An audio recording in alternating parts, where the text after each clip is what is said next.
श्री स्वामी समर्थ. मुरुडकर किचनमध्ये तुमचं सगळ्यांचं स्वागत आहे. आज कोथिंबीरची वडी थोडी वेगळ्या पद्धतीने बनवते बरं का. त्यासाठी मी इथे शेवभाजीची तिखट शेव घेतलेली आहे 1 कप. कोथिंबीर घेतलेली आहे, स्वच्छ कापून धुवून घ्यायची आहे. नंतर एका बाउलमध्ये कोथिंबीर आणि जी शेव आपण वाटली ती तुम्हाला इथे ऍड करायची आहे. त्यानंतर सफेद तीळ घालायचं आहे, ओवा घालायचा आहे, हळद घालायची आहे, लाल मिरची पावडर घालायची आहे आणि थोडंसं मीठ घालायचं आहे. हे सगळं तुम्हाला चांगलं मिक्स करून घ्यायचं आहे. आता इथे बाइंडिंग होण्यासाठी आपण थोडं थोडं चण्याचं पीठ घालणार आहोत. आता तुम्हाला संपूर्ण शेवचीच कोथिंबीर बनवायची असेल, कोथिंबीर वडी, तर तुम्हाला काय करायचं आहे, इथं शेवचं प्रमाण थोडंसं जास्त घ्यायचं आहे. आता मी इथे साधारण 3 छोटे चमचे बेसन पीठ ऍड केलेलं आहे. त्यानंतर थोडासा पाण्याचा हात मध्ये मध्ये शिंपडायचा, जेणेकरून लवकर त्याचं बाइंडिंग होईल.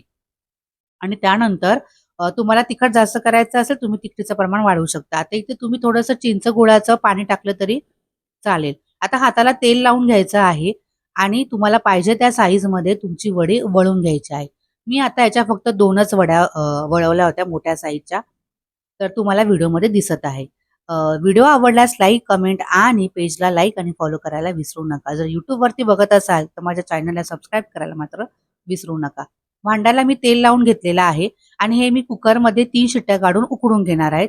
तुम्ही बाहेर चाळणीवरती सुद्धा करू शकता. फक्त एकच स्टेप आहे की चाळणीला सुद्धा तुम्हाला तेल लावायचं आहे. आणि जर तुम्ही चाळणीवरती बाहेर उकडून घेणार असाल तर 15 मिनिटं ती चांगली वाफवून घ्यायची.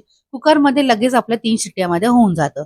थंड झाल्यानंतर ती तुम्हाला शॅलो फ्राय, डीप फ्राय तुम्ही तुमच्या मर्जीप्रमाणे ती तळू शकता. शेवची कोथिंबीर एकदा करून बघा, खूप छान लागते.